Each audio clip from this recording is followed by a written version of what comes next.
इस बीच राजीव, महाराष्ट्र में आपका अनुभव कैसा रहा?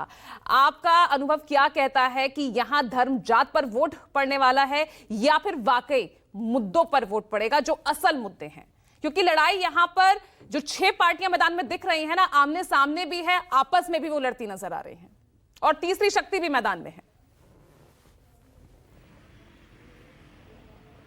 देखिए, पहली बात तो ये है कि पूजा मैं बड़ा खुश हूं इस बात को लेकर के कि मैंने ये तय किया कि चुनाव प्रचार के आखिरी दिन मैं बारामती आऊँगा और बारामती का माहौल कल का देखकर और आज भी सुबह जब मैं निकला था सड़कों पर सुबह सुबह तो सबसे दिलचस्प 288 विधानसभा सीटों में अगर कहीं कोई चुनाव हो रहा है तो वो बारामती का हो रहा है और यहाँ आने की वजह से बड़ा मज़ेदार दृश्य देखने को मिला और बड़ी मज़ेदार बातें लोगों की सुनने को मिल रही है।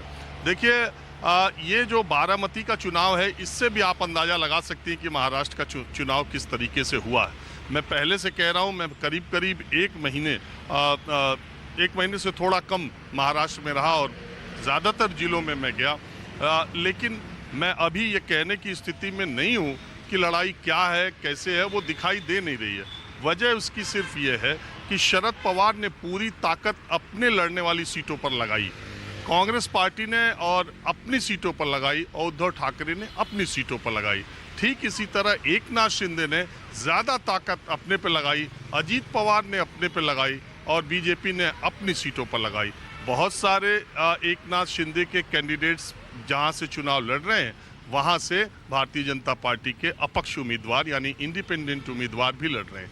बहुत सारी जगह जहां उद्धव ठाकरे के उम्मीदवार लड़ रहे हैं वो कांग्रेस के मंत्री रहे लोग भी चुनाव लड़ रहे हैं और इसी तरह से हर जगह कांग्रेस बीजेपी के लोग जहां लड़ रहे हैं वहां अजीत पवार के मजबूत लोग भी चुनाव लड़ रहे हैं। तो इस स्थिति में आप ये कह दे, देखिए, चुनाव में अक्सर जब पूरे देश में 2 ध्रुवीय चुनाव अब होने लगे हैं तो अक्सर आप मानते हैं कि ये 2 पार्टियां हैं, इसको लीड है और ये थोड़ा पीछे चल रही है। जब लेकिन ऐसी परिस्थितियां हों जब एक ही महागठबंधन का उम्मीदवार है और वहां पर कांग्रेस का भी एक बड़ा नेता, मजबूत नेता, मंत्री रहा नेता या पिछले 5 वर्षों से लगातार काम कर रहा नेता लड़ रहा हो, तो ऐसी स्थिति में आपको सीधे सीधे दिखाई देता है कि वहाँ महायुति को फायदा होगा।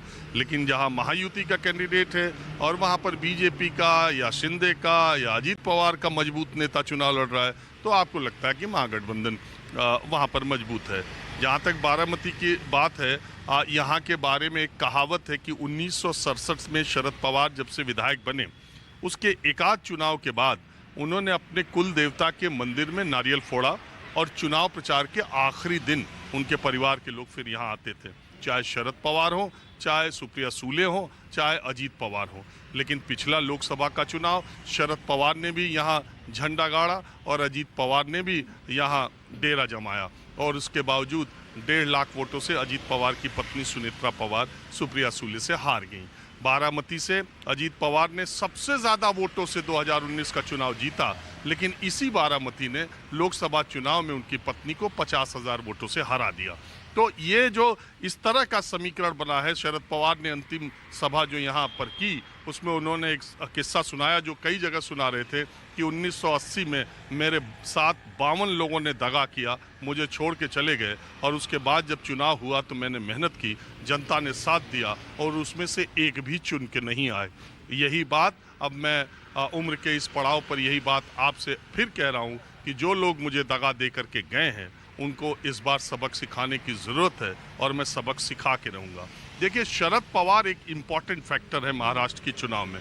आपने देखा होगा कि जब लोकसभा का चुनाव हुआ तो प्रधानमंत्री से लेके अमित शाह से लेके तमाम लोगों ने शरद पवार पर बड़े तीखे वार और हमले किए थे।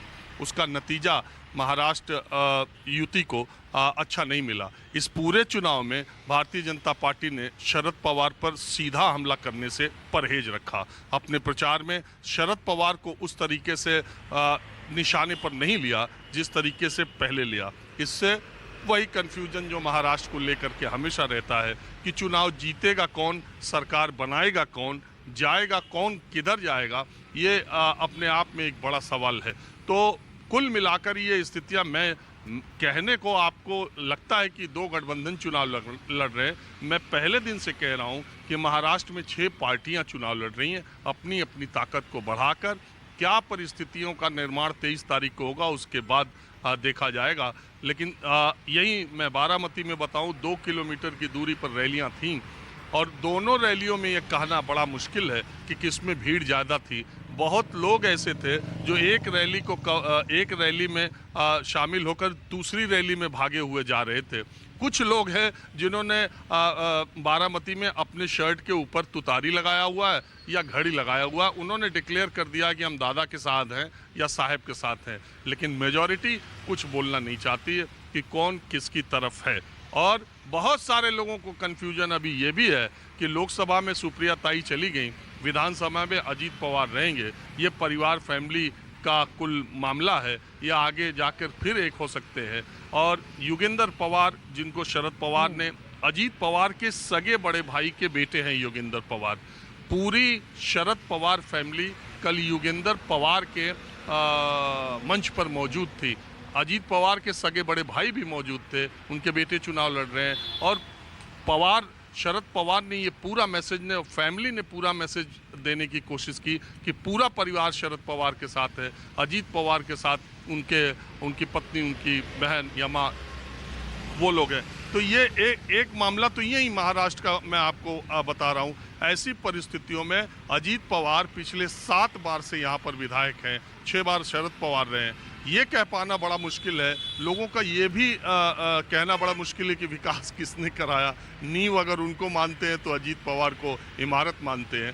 तो महाराष्ट्र के चुनाव की पेचीदगियों को समझ पाना बड़ा मुश्किल है और इसका नतीजा क्या होगा। मैं तो लोकसभा चुनाव में भी आया था, तो विधानसभा में भी आया हूँ, तो पहले भी आ चुका हूँ यहाँ पर।